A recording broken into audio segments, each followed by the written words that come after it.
Hello' everyone, আজি আমি আকৌ বনভোজ খাবলৈ বুলি আহিলোঁ আৰু আজি আহিছোঁ একেবাৰে ককিলামুখ আহিছোঁ আৰু একদম ব্ৰহ্মপুত্ৰ নদীৰ কিনাৰতে আছে। ইয়াতে আহি বহুত ভাল লাগিছে আৰু শান্তি আশ্ৰম এখনো আছে, সেয়াও আপোনালোকক দেখুৱাবলৈ চেষ্টা কৰিম। আৰু এয়া নতুন বছৰৰ প্ৰথমটো পিকনিক দেই। আৰু এতিয়া কি হৈ থাকে সকলো দেখুৱাম। আৰু এইফালে আমাৰ লগত আহিছে, এয়া বৌ আহিছে আৰু আমাৰ অকণমানজনী হাই বুলি কৈ দিয়া, কৈ দিয়া হাই। আৰু আমাৰ ছাৰ আহিছে, মোৰ দেউতাৰ বন্ধু একদম।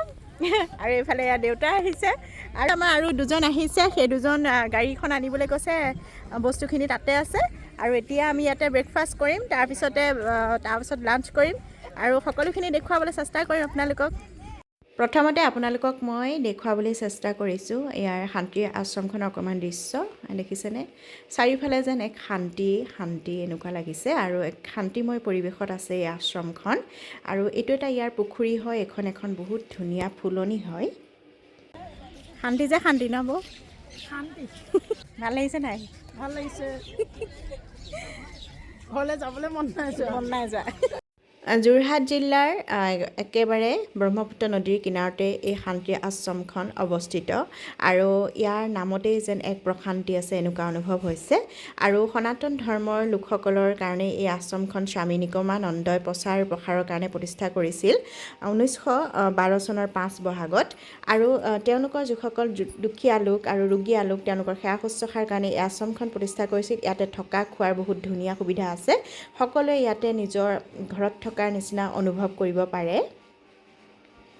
আৰু এইফালে চাওক ব্ৰহ্মপুত্ৰ নদীখনৰ দৃশ্যটো আপোনালোকক দেখাইছোঁ। আৰু এইফালে আমাৰ একদম বনভোজৰ আয়োজন পূৰা দ্ৰুত গতিত চলি আছে। সকলোৱে একদম স্কিন তৰিবৰ কাৰণে খুটা আনি বিচাৰি একদম ৰেডি কৰি আছে। মই এইফালে বেড বাটাৰ ৰেডি কৰি আছোঁ, এইফালে ডিম বইল কৰি লৈছোঁ, লাল চাহ বনাই লৈছোঁ, মানে একদম পূৰা ডালচেনি আদা দি। আৰু মনে মিলা মানুহৰ লগত বনভোজ খোৱাৰ আনন্দই বেলেগ নহয় জানো। আৰু দেউতা আৰু দেউতাৰ বন্ধুকো লগতে লৈ আহিছোঁ, কাৰণ আমি যেতিয়া ব্যস্ত থাকিম আমি কাম বনত, তেতিয়া দেউতা নিজৰ বন্ধুজনৰ লগত ফুৰা চকা কৰি নিজৰ সময়খিনি পাৰ কৰিব পাৰে।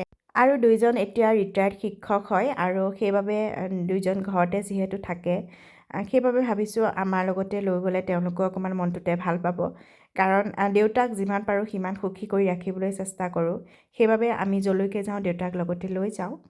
এইফালে চিকেন পুৰিবলৈ ৰেডি কৰি আছে। আমি বইল কৰি ঘৰতে একদম পূৰা মছলা সানি ৰেডি কৰি লৈ গৈছিলোঁ। তাৰপাছতে এতিয়া ব্ৰেকফাষ্ট বুলি ক'লে আৰু কমলাটো থাকেই নহয় জানো। এইফালে এয়া মেইন কামটো চলি আছে, চিকেন পুৰি থকা হৈছে। আৰু চিকেন পুৰি খাই কোনে কোনে ভাল পায় কমেণ্ট কৰি জনাব। মই কিন্তু ঠাণ্ডা দিনত মই ঘৰতে ষ্টিক বনাই লৈছোঁ। ঠাণ্ডা দিনত যেতিয়া মই অকণমান সময় জুইৰ ওচৰত বহোঁ তেতিয়া মই চিকেন পুৰি খাওঁৱেই।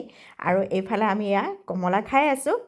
আৰু এইকাৰণে ভিডিঅ'টো কৰিছোঁ কাৰণ এইটো এটা স্মৃতি হিচাপে থাকি যাব, কাৰণ ইয়াতে মোৰ দেউতা আছে, দেউতাৰ বন্ধু আছে আৰু আমি দুটা ফেমিলি আছোঁ, অকণমানিকেইটা আছে, সেইবাবে আমি ভিডিঅ' কৰিছোঁ। এয়া আমাৰ চিকেন চালাড ৰেডি হৈ গ'ল। ইয়াতে ধনিয়া, জলকীয়া আৰু পিঁয়াজ দিয়া হৈছে। আৰু এনেধৰণে চালাড কোনে কোনে খাই ভাল পায় জনাব। চিকেনটো পুৰিলে আমি চালাড বনাইছোঁ দেই। এইফালে আমাৰ দুইজনে একেবাৰে পূৰা খোৱাত ব্যস্ত। খোৱাত কিন্তু আমি দুইটা পৰিয়াল ভাল মিলোঁ দেই, সেইবাবে একেলগে যাওঁ। আৰু এইফালে এতিয়া মেইন বস্তু বনিছে, সেইটো হৈছে হাঁহ আৰু কোমোৰা। আৰু এইফালে এয়া মোৰ মানুহজন, তেওঁ হাই বুলি কৈছে। আৰু এইফালে কুকাৰত আমি দালি বনাই আছোঁ। আৰু আমাৰ ঘৰতে সৰু চিলিণ্ডাৰ ষ্ট'ভ এটা আছিলে, সেইটো লৈ গৈছোঁ। আৰু এইফালে বৌয়ে শাক পাচলি কাটি আছে, হাঁহত দিবলৈ কোমোৰা কাটি আছে আৰু ময়ো কাটি আছোঁ। দুইজনীয়ে সমানে মিলি কৰি আছোঁ, যিহেতু আমি দুজনীহে কৈছোঁ মহিলা। আৰু এইফালে মানুহ চাওক, ওপৰতো মানুহ আছে আৰু তলতো আছে, আৰু যথেষ্ট জেগাডোখৰ চাফা।